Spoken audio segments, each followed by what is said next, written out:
Okay, Be'ez Hashem, today's daf is Masechta Kidushin Daf Dalid, and we will begin on Daf Dalid Amud Aleph, about 6 lines from the top. So we learned yesterday that the source of that you're mekadesh a woman with kesef. How do you know how do you know you acquire a woman with kesef? So the pasuk says v'yatzach chinam ein kasef. The Chumash says that when a Amma Avriya, when a girl who is sold to be a maid, let's say she's sold to be a maid at 5 years old, when she reaches 6 years later, at 11 years old, the Chumash says she goes free. There's no money. She doesn't have to pay back the master that she worked for any money. So we darshan from that pasuk. Well, if you go free, of course there is no money. So what is the Chumash saying? Ein kosef, there is no money. So the Gemara said before that from here you learn that when a girl leaves this master that she worked for, she doesn't have to give money back to the master. But when she leaves her father, let's say her father married her off as a 12-year-old, then there is money. In order for someone to acquire her, he has to pay money, not to her, but to give it to her father. So we learned 2 things there from that pasuk. One thing that you learned from that pasuk is that in order for a man to acquire a woman, he has to pay some money. And if she's a young girl, like 12 years old, the money belongs to the father. That's what we learned yesterday. So the Gemara asks a question, is it coming to teach you that there's money to acquire a lady is through kesef, through money? Is that what the point of the pasuk is? I need it for something else. Like the Tanya, like we learned in a brisa. The brisa teaches us that there are 2 stages when a girl can leave even before the 6 years are up. So the pasuk says, "V'yatzachinam," she goes free. Elu yemei bagrus, meaning that when a girl reaches 12 and a half years old, that's bas mitzvah. Let's say 12 and a half years old, she's an adult. So then she goes free from servitude, even if she didn't work for 6 years. Ein kesef. The pasuk says there is no money exchange. That teaches you elu yamainaras, that even when she's a 12-year-old, she goes free. I guess if she brings 2 simanim, let's say she has 2 hairs under her arm, so then that's a siman that she started youth, teenage years. So there she goes free. So I need the pasuk ein kesef to teach me a very important din, that a girl who's 12 years old will go free from her master. Ein kesef teaches you that it's not just a girl who served out her 6 years goes free. It's a girl who's 12 years old will go free.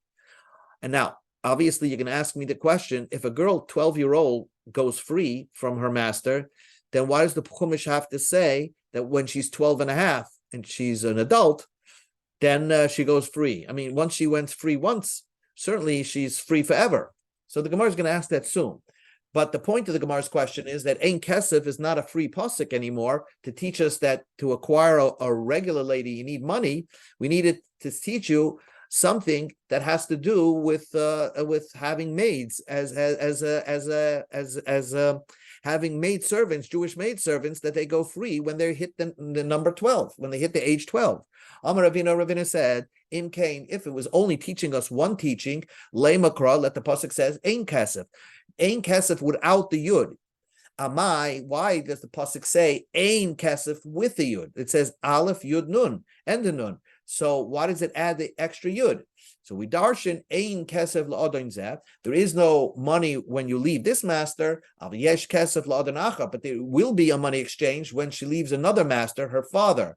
Umay nihu, which other master does a girl leave from? Of the father. So it teaches us 2 teachings. So the Gemara says, how do you know? We mean my the darshin and hachi. How do you know that an extra yud in a pasuk, a misspelling of a word, where a word could be spelled ein, aleph and the nun, and it's spelled aleph yud and the nun, that you darshan that it's teaching you something more? How do you know? Where do you know that from? So that another area in the Torah where we darshan the extra yud. So the answer is yes. The Tanya we learned in the brisa. Remember, there's a daughter of a Kohen eats truma, right? She's the daughter of a Kohen. If she gets married to Yisrael, then she doesn't eat truma.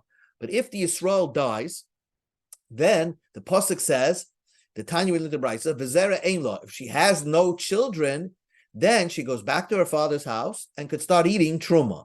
So the Gemara says, the pasuk says only if she has no children. What about, let's say she has no children, but she has a grandchild? How is that possible? Lo that a child died in her lifetime. How do you know if she has a grandchild, she still will not go back to her father's house to eat truma? Ainly Elazara, I only know if she has a child. Zara Menayin. How do I know if she has a grandchild? She does not go back to her father's house to eat truma. Talmud Loima, Zara Ein Law. You look for, there is no children. She has no children, then Ayin Law. Search and try to see, is there any progenitor coming from her? If there's something, a descendant from her. If she has a grandchild, she will not go back to her father's house and eat truma. The Ainli Elazar Kasha. I only know if she has a kosher grandchild. Zera Pasal Manayim. Let's say she has a mamzer as a grandchild. Not that she married a mamzer, because she married a Yisrael, because otherwise she married a mamzer, this lady would be possible to go back to her father's house. So she married a Yisrael. They had a son, and Leilenu, that son, married a mamzeres, and he married a mamzeres, and they had a grandchild. And then the son died. So the grandchild is a mamzer. How do I know that the fact that she has a mamzer as a grandchild, that already does not allow her to go back to her father's house to eat truma? Talmud Loima, the pasuk says, Zera ein lo, she has no child. Ayin lo, just look to see if she has any type of grandchild, whether a kosher grandchild or non-kosher grandchild, a mamzer, that will disqualify her from going back to her father's house as the daughter of a kohen to eat truma. Says the Gemara, just a side question. Didn't we use the pasuk Zera Ein Lo to teach you that another teaching, that it's not just if she has a child, but it teaches you that even if she has a grandchild, she doesn't go back to her father's house. So it teaches you the grandchild. So it teaches you one teaching. So it can't teach you another teaching of Zera Apostle that if the grandchild is apostle, that also will disqualify for eating truma. It can only teach you one lima, not two limudim. Answers the Gemara a fascinating thing. Zera lo itzrokra. I don't need a pasuk to tell me that if she has a grandchild, she's disqualified from eating truma. If the Torah says as long as she has no children, if she has a child, she can't go eat truma, it includes a grandchild. Why? The Gemara gives you a general rule. B'nei bonim harei and kabonim. Grandchildren are like having children, so they're one and the same. Because a person has to teach Torah to his child, and he also has to teach Torah to his grandchild. This is part of his obligation. So therefore, I don't need a pasuk to teach you that grandchildren will disqualify this lady, this bas kohen, from going back to her house to eat truma. Of course, it will disqualify her. Ki itzrakra. When do I need pasuk to teach you? L'zera pasal, to teach you that even if the grandchild is a mamzer, so then that will disqualify her from eating truma. And you only know that from the extra yud ayin. The extra could have said zera ein lo aleph yud nun, and aleph nun, and it says it with the extra yud. So therefore we darshan that pasuk. So now v'tana gufa manole the darsh hachi. How do you know the word ein is spelled without a yud? Where else in the Chumash is the word ein given and it's spelled without a yud? Amri, it says the pasuk siv me'ein bilo me'ein yavami. The psukim that says me'ein bilo or me'ein yavami, and there the like sibul yud. It doesn't say the yud in the aleph ein. It says aleph and the nun. V'hacha over here ksiv be yud. It says ein kasav. It's spelled aleph yud nun. Shma minol lidrashi hudase. That's coming to teach you a teaching about ein kesef ladan zeh al yesh kesef ladan achar. So that teaches you the teaching of that when a girl leaves her father's house to go to abroad to get married, the chassan has to give money to her, not to her, but directly to the father. Now, we had a pasuk yesterday that taught us that teaches you that a father who has a 12-year-old child and let's say she went to work, her salary belongs to the father. And now we have this pasuk that teaches you that if a father has a 12-year-old girl and she gets engaged, the money of the kedushin belongs to the father. Why do I need two psukim? The Torah has to tell you that the money of Kedushin belonged to the father. And the Torah has to tell you that the wages belong to the father. The Torah just would write that Kedushin money belongs to the father. Havamina, I would say, why is it gifted to the father? She didn't have to work for it. It just came. She decided to say yes to a man. That man is giving money, so that belongs to the father. But if she's working as a salary office worker at 12 years old, the that she's working hard for that money, I might think that money, that salary money, that check belongs to her. That's why the Chumash has to tell you it belongs to him, the father. If we would say if we would just say that the wages of a girl, of a 12-year-old girl, the salary of a 12-year-old girl belong to her father, I would say the reason why the Chumash gifted it to the father is the misnizana minei, because the father at the end of the day is providing her supper, breakfast, lunch. So therefore, the father has intention and wants to, let's say, I'm going to provide her food. I'm not required to. I'm going to give her food, but it's understood, self-understood, that if she takes a job, I get to keep the salary. Ava Kedushin, but when it comes to Kedushin, this comes not because the father, not because of directly from her, it comes from another person who's trying to get engaged to her. So therefore, it's not something directly related to the food business, because the father is not supplying food for the one time that she's going to get engaged. So, because it's a one-time thing, you get engaged. A salary is every day. So you can say that the reason why he gives her breakfast, lunch, and supper, so he can have to keep her paycheck. But when it Kedushin, it's a one-time thing. So Memela, the father never had a mind to accept that money. So I would think that money belongs to her. Tzricha, that's why the Chumash says, no, that money belongs to the father. Now the Gemara just closes off this bit. Gufa, we learned before, so we have two psukim. One says that a girl leaves her father's house at age 12, gets a free, get out of jail free. She gets out of serving for her master at age 12. And then the Chumash says she also gets out of serving her master at age 12 and a half. So the Gemara asks the obvious question: why didn't the Torah write that she just leaves at 12 years old? And of course, I know she leaves the master's jurisdiction at age 12 and a half. I don't need two psukim. Rabba said, if it would just have one pasuk and the Torah is not clear, I would say that it means that she leaves at 12 and a half. That's why the Chumash had to write another word to say that there's two stages. If it's not 12 and a half, then she could even leave at the earliest stage at age 12. And we see that the Chumash does do that. It tells you extra things so you don't make the wrong mistake. Is a similar concept by Toisha V'Sacha. If a Kohen has an Eved Kanani, that Eved Kanani eats Truma, right? But if a Kohen has a Jewish Eved, now there are two types of Jewish Eveds. One Jewish Eved is sold for 6 years, and then that's called a Sachir. Another type of Jewish Eved is if a person Kohen has an Eved that's had his ear drilled, that really that slave stays till Yovel. In both cases, they will not eat truma. They would not eat truma because the kohen doesn't own the body of them. So the Tanya we learned to the Brayse toishav zeh konekin yoilam. That means that a kohen that owns an eved that had his ear drilled, that he's supposed to stay up until yovel forever, so to speak. That eved will not eat truma. And then the Torah says sachir, even if the Eved is only sold for 6 years, he would also not eat Truma. That's referring to an Eved that was only bought for a couple of years. So therefore, in both scenarios, the Torah tells you that they don't eat Truma for the Kohen, even if they're the slave of a Kohen. So now the question is, the same question. Let it just say that somebody who's nirtza, who's there forever, will not eat. An Eved Ivri that's nirtza will not eat truma. And I certainly will know an Eved that's only there for 6 years will not eat truma. But I will say, certainly will not eat truma.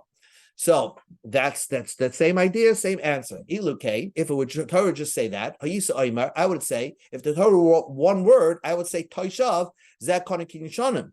I would have thought that only an Evet Ivri that's sold for 6 years, that type of Evet Ivri would not eat Truma. But if you make an Eved Ivri, you drill his ear, and now he's bought until Yovel, I would think since he's staying a longer period of time by the Kohen, Oichel, he would eat Truma. So that's why the Torah wrote an extra word of Sochir that teaches you that Toishav, that Sochir is a Kinyan Shonim, and that Toishav is a Kinyan Oilam, and both of them will not eat truma. See, sometimes you see the Torah will add extra words so you don't make the mistake, the assumption of saying the easier thing that's included in the pasuk, but not the harder thing. Amalei Abayis said, "Midami." How can you compare? I can understand why the Torah would do that by the Eved Ivri. Hasam over there, Trei Gufe Ninhu. There are two bodies. There's two types. A person, one kohen can have two types of Eved Ivris. One Eved Ivri will be a Sheish Shanim Ivri, and one Eved Ivri will be a Nirtza Ivri. The Chinami Kosav Rachmana Toishav Nirtza Le'achav, the Torah just only wrote a Nirtza doesn't eat, Hada Kasiv Idach, and then the Torah wrote have a Sochir. The Torah says that even a Sochir, a 6-year slave, will not eat Truma, even though I could say it's a Kal V'chomer, Milsa the Alsi B'Kal V'chomer, Tarach v'kasav law Karl. Even though I could make a Kal V'chomer and say if a Nirtz is not eating, certainly a Sheish Shanim is not eating, but we can get away with saying that the Torah sometimes adds extra words to be super clear. Elahacha, but here, a girl who's 12 years old goes free. She's not going to be around working for the master at age 12 and a half. So it's one person. Chagufahu. Kinafki benaris, if a girl went out at 12 years old, bagras my boyagabay. What do I need a pasuk to sell? It tells you that if she's 12 and a half, she goes out. If she went out by 12, she certainly went out. She's certainly not going to be there by 12 and a half. So what is that pasuk of bagras? So you're probably thinking in your head that there are some girls that actually skip over the age of naras. In other words, they remain loyalenu. They develop like a boy. In other words, like a young boy. They don't develop into puberty and adulthood. So that is the Chumash teaching you, that it teaches you that if a person bought an Alma Avriya who turned out to be an islandess, that girl will not go free at 12, but actually will go free at age 20 or 18. If an adult who is an islandess who never experienced youth, and the teenage years, she ran right from her being a katana, she ran right into being an adult. Salta and I would have thought benaras tapet, babagos late tapet, kamash malan. I would think that a girl who's 12 years old goes out, but if she's an adult, she never goes out. Kamash malan, that even if she's the maximum you can hold on to a girl is up until 20. Maskef Lamar Baravashi asked, Lav Kal V'chomer, isn't something you can figure out yourself? Simonim, if a girl brings 2 hairs, Simonim that she's starting puberty, she will not leave the jurisdiction of her father. She has to be 12 and a half. So even if she's 12 and has 2 years, she would not go out from her father's jurisdiction. But the Chumash says she goes out from the jurisdiction of her master. Then adulthood, that certainly she goes out from the jurisdiction of her father. Of course, she would go out from the jurisdiction of her master. In other words, Rabbi Baravashi is asking, what do I need the pasuk to teach you that a girl who's 20 leaves her master? If she was 20, she would leave her father. So certainly she would leave a person she's working for. Elo Amar Baravashi, the teaching is like this: can you really sell an islandess in the first place? I would have thought the Asiya Simoni Naris Habizvina, a girl who eventually will bring 2 hairs, then a master could buy her as a slave. The Loyasiya Simoni Naris, but a girl who never brought Simoni Naris, or let's say we could do a genetic test and we can see that this girl doesn't have the hormones to become a Nara, I would think that you can buy her as a as a maid. We go to Amid Beis, Kamash Malam B'Yatzachinam, that yes, she can be sold as a maid, and she will go free when she turns into adult, although she's not going to be a Nara. Now, Ulamar Baravashi, what's the whole business? What are you worried about? Why did the Torah tell you about that Bagrus? Didn't you say, you don't ask that question, I could figure it out from a Kal V'chomer from the father that she goes free. So the Torah didn't have to write that a Bagrus goes free by an Odain. You just told me that rule, that anything that's learned from a Kal V'chomer, the Torah will bother you and write it out for you. So why was Mar Baravashi disturbed by that? So the Gemara answers, if you have no other answer, if you have an answer and make it a different teaching, then we'll try to answer it. But if the milchsa, the asya, b'kal v'chomer, tarach v'chasav lakah, the things that can be learned from a kal v'chomer, you say the pasuk wrote it anyway, that's a teretz of the last resort. That's an answer of the last resort. Okay, so we just finished this piece of the sugya, and then we'll do another few more minutes, and then we'll stop. But basically, where we're holding, the Gemara just concluded that where do I know that a Yekaina, an Isha with Kasef, the Yatzachinam ain't Kasef, from that pasuk. Now, that's one source that you purchase a wife with giving her money. The Tana Maisa Lo Hochi. The Brisa brought it from this place. The Tanya we learned to the Brisa. It says Ki Yikach Ein Kicha Ele Bekesef V'Chinuim Nesat is Kesef Soda Kach Mimeni. So what the Chumash, the Brisa says, we have the famous Gzeir Shava Kicha Mistei Ephraim. So we have two sources of Kesef: Yatzachinam Ein Kasef, or the Gzeir Shava Kicha from Stei Ephraim. So now the Gemara asks, why do I need any source that you acquire a woman with in marriage with money? I can make a kal v'chomer. If you want to buy a maid, a Jewish maid, just by having intercourse with her you're not going to acquire her niknis bekesef, but she's purchased by giving money. Zu sheniknis bebia, a regular isha who's yekaina with bia, ein adin shetikana bekesef. Certainly, that girl should be able to buy with kesef. So I can make a whole kal v'chomer that I don't need any lima to teach me that you can acquire a isha and kedushin with kesef. Make it a kal v'chomer from Amavriya. So the Gemara says, Yavama techiach. Yavama will disrupt the kal v'chomer. Sheniknas bebia ve'eniknas kesef. Some Yavama can only be purchased by doing bia, but kesef doesn't work by Yavama. So I would think by every marriage, only bia works, not kesef. But then you could ask, Yavama is not a good proof. Mali Yavama shekain in niknas b'shtar, time rezush niknas b'shtar. A Yavama you can't purchase with a shtar, and we know that another way to acquire an isha as a wife is use a shtar. So the Yavama, Talmud loyma ki yikach ish.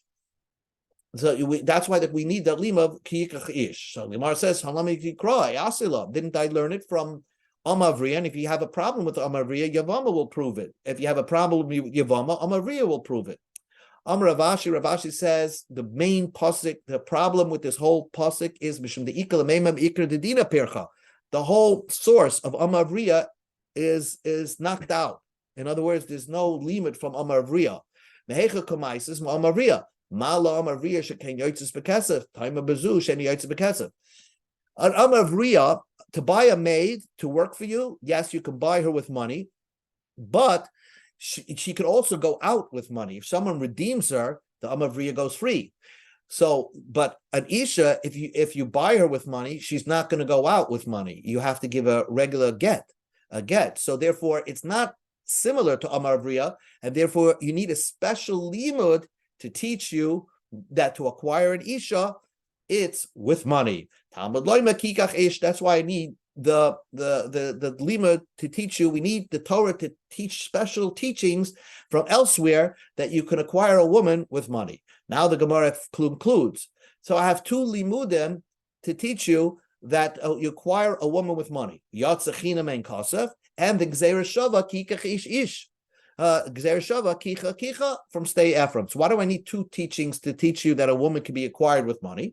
So the Gemara says, "V'yitzrach l'mitzvah yatzachinam, v'yitzrach michtav kikach ish." The ikas of rachmana kikach. If the Torah would only teach you the kiyikach, the kicha from Stay Ephron, Havamina Kedushin Diavla Baal Didahava. I would think that any money that's given to her should be given directly to the girl herself.